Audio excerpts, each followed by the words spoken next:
Hi అండి. Welcome to my channel. నేను మీ ప్రియ. కూర ఎంత బాగా చేసినా కూడా దానిలో వేసే కారం మంచి కారం వేస్తేనే కూరకి టేస్ట్ అనేది రెట్టింపు అవుతుందండి. మన అమ్మమ్మల కాలంలో అయితే సంబార్ కారము, కొంతమంది మసాలా కారం అంటారు, కూర కారం అంటారు.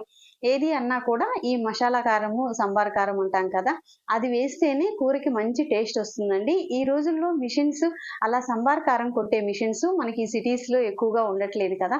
అందువల్ల మామూలు మిషన్స్‌లో పోసినప్పుడు ఏందంటే వట్టి కారం తెచ్చుకొని అదే వాడుకోవటం అవుతుంది. అలా మిషన్స్‌లో తెచ్చుకునే వట్టి కారం వేయించుకొని మనం ఇంట్లోనే ఒక్క గంట స్పెండ్ చేస్తే చాలండి. మనకి సంవత్సరానికి సరిపడినంత సంబార్ కారం ఇంట్లోనే ఈజీగా చేసుకోవచ్చు. మనం గంటల కొద్దీ ఆ మసాలాల అన్నీ వేసి కలిపి కొట్టే కారం మిల్లు దగ్గర గంటలు గంటలు కూర్చునే పని లేకుండా వట్టి కారం మిషన్‌లోనే వట్టి కారం వేయించుకొని ఇలా ఇంట్లోనే తక్కువ టైంలో 1 అవర్‌లో మనకి సంవత్సరం అంతా సరిపడే కారాన్ని రెడీ చేసుకోవచ్చండి. ఈ వట్టి కారం వేసుకొని మనకి బయట మార్కెట్‌లో దొరికే మసాలా పొడులన్నీ వేసుకోవడం చాలా మందికి ఈ మధ్య అలవాటైపోయిందండి. అలా కాకుండా ఈ మసాలా దినుసులన్నీ కూడా ఏవి ఎలా చేయాలో వంట సరిగా రాని వాళ్ళకి కూడా అర్థమయ్యేలాగా ఈజీగా ఈ వీడియోలో చెప్తాను. వీడియో ఎక్కడా కూడా స్కిప్ చేయకుండా చూడండి. వీడియో లెంత్ ఎక్కువ అనిపిస్తే ఫాస్ట్ ఫార్వర్డ్‌లో పెట్టుకొని చూడటానికి ట్రై చేయండి. కానీ వీడియో ఎక్కడ కూడా స్కిప్ చేయకండి. ఎందుకంటే కొలతలవి కేజీకి ఏ మసాలాలు ఎంత వేయాలనేది క్లియర్‌గా చెప్తాను. స్టార్టింగ్ నుంచి ఎండింగ్ వరకు క్లియర్‌గా చెప్తానన్నమాట. అందుకని ఫాస్ట్ ఫార్వర్డ్‌లో పెట్టుకొని చూడండి. అలాగే మన ఛానల్ ఫస్ట్ టైం చూసేవాళ్ళు ఛానల్‌ని సబ్స్క్రైబ్ చేసుకొని పక్కనే ఉన్న బెల్ ఐకాన్‌ని ప్రెస్ చేయడం వల్ల నేను పెట్టే వీడియోస్ అన్నీ కూడా మీకు నోటిఫికేషన్ వస్తుంది. మన ఛానల్ ఒకసారి విజిట్ చేయండి మంచి మంచి వీడియోస్ కోసం. ఇంకా వీడియోలోకి వెళ్ళిపోదామండి. ముందుగా మనం మంచి మిరపకాయలు ఎంచుకోవాలండి. అవి మరీ ఎక్కువ కారం ఉన్నవి కాకుండా మీడియం కారం ఉన్నవి తీసుకుంటే బాగుంటుందన్నమాట. ఇలా మన మిరపకాయలు మార్కెట్‌లో నుంచి కొన్న తర్వాత బాగా ఎండబెట్టుకోవాలండి. ఇలా ఎండిన తర్వాత బాగా ఇలా 2, 3 రోజులు బాగా ఎండబెట్టుకోవాలి. చూడండి ఇలా చేత్తో పట్టుకుంటే విరిగేలాగా ఉండాలన్నమాట. ఈ తేమ ఎక్కువగా ఉంటే ఏంటంటే మన కారం ఎక్కువ రోజులు ఉంచుకున్నప్పుడు కొంచెం ఈ కారానికి ఒక పురుగు లాంటిది కూడా పడుతుంది. ఈ విధంగా మనం తొడిమలన్నీ తీసుకొని ఇలా 3 డేస్ ఎండితే సరిపోతుందండి. ఇలా 3 డేస్ ఎండిన తర్వాత కొన్న తర్వాత ఒక్కరోజు ఎండిన తర్వాత తొడిమలు తీసుకోండి. మళ్ళీ పూర్తిగా ఎండిన తర్వాత తొడిమలవి తీయడానికి ఏంటంటే మిరపకాయలన్నీ కూడా విరిగిపోతాయన్నమాట. ఇలా 3 డేస్ బాగా ఎండిన తర్వాత థర్డ్ డే మనం ఈవినింగ్ డే అంతా కూడా ఇలా ఎండలో పెట్టుకొని సాయంత్రము మనము ఇవి కొన్ని మసాలా దినుసులు ఒక గంట ముందు వేయించుకోవాలండి. అవి నేను క్లియర్‌గా చెప్తాను. ఏ మసాలాలు ఎంత వేయాలి అనేది. 1 కేజీ ఎండుమిరపకాయలకి వచ్చేసరికి 1/2 కేజీ చిన్నుల్లిపాయలు వేసుకోవాలండి. అలాగే పావు కేజీ ధనియాలు, 100 గ్రాములు జీలకర్ర, 50 గ్రాములు మెంతులు, 100 గ్రాములు ఆయిల్ అండి. 1/2 కేజీ ఉప్పు పడుతుందన్నమాట.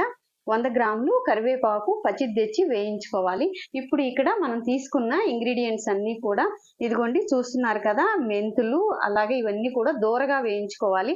బాగా మాడకూడదండి. కారం మళ్ళీ కలర్ మారిపోతుందన్నమాట. ఇలా దోరగా వేయించుకున్న తర్వాత మనం తీసుకున్న ఈ ధనియాలు కూడా ఇవన్నీ కూడా దోరగా వేయించుకోవాలి. ప్రతీదీ జీలకర్ర కూడా ఇక్కడ జీలకర్ర చూపిస్తున్నాను కదా! ఏది కూడా మాడకుండా మీడియం ఫ్లేమ్ టు తక్కువలో పెట్టుకొని ఇలా మాడకుండా వేయించుకోవాలి. మనం తీసుకున్నవన్నీ కూడా. ఈ కరివేపాకు మాత్రం కొంచెం ముందుగా తెచ్చి బాగా వాష్ చేసుకొని కొంచెం నీడలో ఆరబెడితే ఆరిపోతుంది తడి లేకుండా.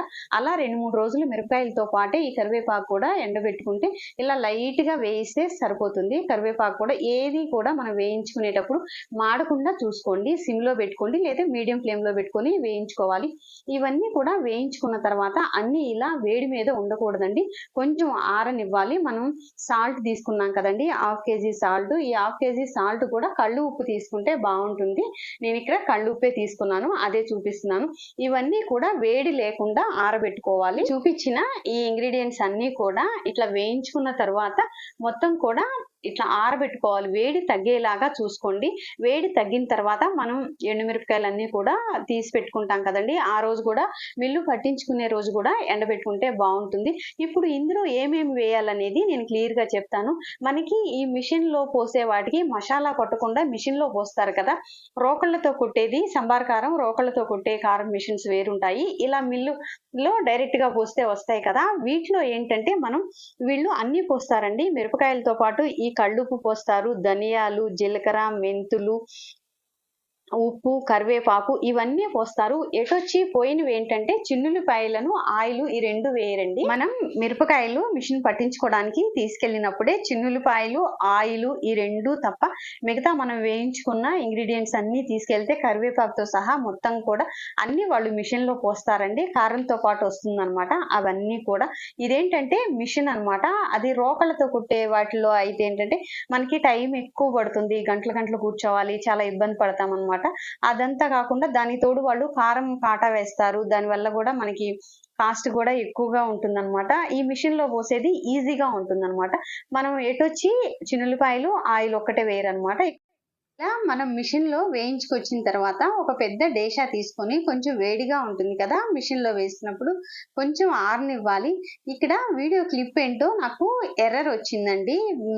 అది వీడియోస్ వాయిస్ ఓవర్ అంతా ఇచ్చిన తర్వాత అప్లోడ్ చేసేటప్పుడు ఎర్రర్ వచ్చింది. అందుకని మళ్ళీ తర్వాత ఇస్తున్నాను అనమాట. అదేంటంటే ఇక్కడ మనం ఇంటికి తీసుకొచ్చి డేషాలో వేసుకున్న తర్వాత మనం ఆయిల్, ఆముదం అంటాము. అది షాపుల్లో దొరుకుతుందండి. ఇలా కారాల్లో వేసేదంటే ఇస్తారనమాట.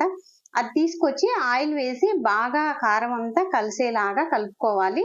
ఇలా ఆయిల్ అంతా కలిసిన తర్వాత మనం తీసుకున్న కేజీకి 1/2 కేజీ చిన్నుల్లిపాయలు అన్నాను కదా, కొంతమంది 300 గ్రామ్స్ కూడా వేసుకోవచ్చు అండి. కొంచెం తక్కువ వేసుకునే వాళ్ళు అలా వేసుకోవచ్చు. 1/2 కేజీ ఎందుకు వేస్తామంటే కారానికి మంచి టేస్ట్ అనేది కూరలో వేసుకున్నప్పుడు బాగుంటుంది. స్మెల్ అది బాగుంటుంది. కొంచెం ముద్దగా ఉంటుంది అనమాట 1/2 కేజీ చిన్నుల్లిపాయలు వేసుకుంటే. ఆ చిన్నుల్లిపాయలు కూడా మనం కేజీకి 1/2 కేజీ అనుకున్నాం కదా, అవి మిక్సీ బట్టి మనం ఈ డేషాలో ఉన్న కారంలో వేసి మొత్తం కూడా బాగా కలిసేలాగా చేత్తోనే కలుపుకోవాలి. ఇలా చేత్తో మొత్తం చిన్నుల్లిపాయ పేస్టు, ఆయిల్ 2 కూడా వేసి బాగా కలిసిన తర్వాత మళ్ళీ ఆ కారము కొంచెం కొంచెంగా మనం మిక్సీ జార్లో పట్టినంత వరకు తీసుకొని ఒక 2 సార్లు అలా తిప్పితే ఏంటంటే మొత్తం కారానికి ఈక్వల్‌గా పడుతుందనమాట. చిన్నుల్లిపాయ పేస్ట్ కావచ్చు, ఆయిల్ కావచ్చు ఈక్వల్‌గా పడుతుంది. అక్కడ కొంత, అక్కడ కొంత కాకుండా. ఈ విధంగా నేను వీడియోలో చూపిస్తున్నాను కదా! ఆ చిన్నుల్లిపాయ పేస్ట్ వేసింది, ఆముదం వేసి 2 వేసి కలిపింది ఏంటంటే అది క్లిప్ ఉంది. మొత్తం వీడియో అంతా బానే ఉంది. అప్‌లోడ్ చేసేటప్పుడు ఏదో ఎర్రర్ వచ్చి అంతవరకు డిలీట్ అయిపోయిందనమాట. అందుకని చెప్పేసి మిగతా దానికి నేను చూపిస్తున్నాను. అది మీకు వీడియోలో అవైలబిలిటీ లేదనమాట. మనం మొత్తం మిగతా మసాలా దినుసులన్నీ కూడా మిషన్ లో వేయించుకున్న తర్వాత ఇలా కారం తీసుకొచ్చుకున్న తర్వాత ఆముదమును ఇలా చిన్నులపాయ పేస్ట్ వేసి బాగా కలిసేలాగా కలిపి ఇలా మిక్సీ జార్లో కొంచెం కొంచెంగా వేసుకుంటే ఏంటంటే ఇక అన్నీ కూడా ఈక్వల్ గా కలుస్తుంది. చూస్తున్నారు కదా, 1 year కి సరిపడా మొత్తం కారం రెడీ అయిపోయింది అనమాట. నేను ఇక్కడ 3 kgs కారము కొట్టించాను. అందుకని చెప్పేసి మీకు క్వాంటిటీ ఎక్కువ కనిపిస్తుంది. మీకు అర్థం కావాలని చెప్పేసి నేను కేజీ మిరపకాయల కోసం ఇలా ఇంగ్రీడియంట్స్ అన్నీ కూడా కొలతలు అలా చెప్పానన్నమాట. కొంతమంది ఏంటంటే మంత్లీ వన్స్, నెలకొకసారి, 2 నెలలకొకసారి కూడా ఈ విధంగా ఎప్పటికప్పుడు తయారు చేసుకోవచ్చు. అలా కూడా చేసుకోవచ్చండి. కాకపోతే ఏంటంటే పిల్లలు స్కూల్‌కెళ్ళే వాళ్ళు హడావుడి అట్లా ఉన్న వాళ్ళకి ఏంటంటే అయిపోగానే చేసుకోవాలంటే కుదరదు కదా! అలాంటి వాళ్ళకి కొంచెం ఫ్రీగా ఉన్న వాళ్ళకైతే మంత్లీ వన్స్, 2 మంత్స్‌కి అట్లా కూడా చేసుకోవచ్చు. ఇట్లా కొంచెం బిజీగా ఉంటది. మధ్యలో అయిపోయినప్పుడు మనకి వీలవ్వచ్చు, వీలవ్వకపోవచ్చు కదా! అందుకని ఇలా ఇయర్ అంతా కూడా ఒకేసారి చేసుకుంటే ఇంక మనకి సంవత్సరం పాటు ఇంకా సమస్య అనేది ఉండదు కదా! కారం గురించి ఆలోచించే పని లేదు కదా! ఇలా మొత్తం కూడా ఇలా మిక్సీ పట్టుకొని కలుపుకున్న తర్వాత మనం ఏంటంటే ఇక కేజీ కవర్స్, 1/2 కేజీ కవర్స్ ఉంటాయి కదా! జిప్ లాక్ కవర్స్ ఉంటాయి. ఆ కవర్స్ లో పెట్టుకొని ఫ్రిడ్జ్ లో స్టోర్ చేసుకోవచ్చు. కారం అనేది ఇయర్ అంతా కూడా ఇదే కలర్ ఉంటుందండి. మనం ఆయిల్ వాడతాం కదా, ఆ ఆయిల్ కూడా మనకి షాపుల్లో దొరుకుతుంది. ఇలా కారాల్లోకి వాడేది అంటే ఇస్తారనమాట. ఇదిగోండి, మనం ఏ కవర్లో కావాలంటే ఆ కవర్లో ఆ సైజుల్లో ఇలా స్టోర్ చేసుకోవచ్చు. లాస్ట్ ఇయర్ క్లిప్ కూడా మిస్ అయిందండి. అది కూడా నాది. లాస్ట్ ఇయర్ కారం కూడా ఈ ఇయర్ కూడా ఎక్కడా కూడా కొంచెం కూడా కలర్ తగ్గడం కానీ అట్లా ఏమీ లేదు. అదే కలరు, అదే టేస్ట్ ఉంటుందన్నమాట. ఈ కారం ఒక్కసారి ట్రై చేసి చూడండి. కూరలు చాలా టేస్టీగా ఉంటాయి. ఈ కారం ఏంటంటే అన్ని గ్రేవీ కర్రీస్ లోకి చాలా బాగుంటుందండి. ఫ్రై కర్రీస్ లోకి వచ్చేసరికి ఒట్టి కారంలో వెల్లుల్లిపాయలు అలా వేసి చేస్తామన్నమాట. ఎవరికన్నా కావాలంటే అది కూడా కామెంట్ చేయండి. నేను ఆ కారం కూడా పోస్ట్ చేస్తాను. ఇది మాత్రం అన్ని గ్రేవీ కర్రీస్ లోకి, అన్ని కర్రీస్ లోకి చాలా బాగుంటుంది ఈ కారము. ఈ వీడియో మీకు యూజ్ అయినట్లు అనిపిస్తే ఒకసారి లైక్ చేయండి. అలాగే ఎవరికన్నా యూజ్ ఉన్న వాళ్ళకి షేర్ చేయండి. మరొకసారి వివరంగా కేజీ మిరపకాయలకి వివరంగా చెప్తానండి. 1 కేజీ ఎండుమిరపకాయలకి 1/2 కేజీ చిన్నులపాయలు, అలాగే 1/4 కేజీ ధనియాలు, 100 గ్రాములు జీలకర్ర, 50 గ్రాములు మెంతులు, 100 గ్రాములు ఆయిలు, 1/2 కేజీ కళ్ళుప్పు, 100 గ్రాములు కరివేపాకుని ముందుగానే తెచ్చుకొని వాష్ చేసుకొని ఎండబెట్టుకుంటే సరిపోతుందండి. కావాలంటే చిన్నులపాయలు కొంచెం తగ్గించుకోవచ్చు. ఒకసారి ఎవరికన్నా తెలియని వాళ్ళు కూడా ఈజీగా చేసుకోవచ్చు. ఒకసారి ఈ విధంగా ట్రై చేసి చూడండి. మీకు కూరలు అనేది టేస్ట్ అనేది మీకే తెలుస్తుంది. అలాగే మన ఛానల్ ఫస్ట్ టైం చూసిన వాళ్ళు మన ఛానల్ని సబ్స్క్రైబ్ చేసుకోండి. మరొక మంచి వీడియోతో మళ్ళీ కలుద్దాము. Thanks for watching.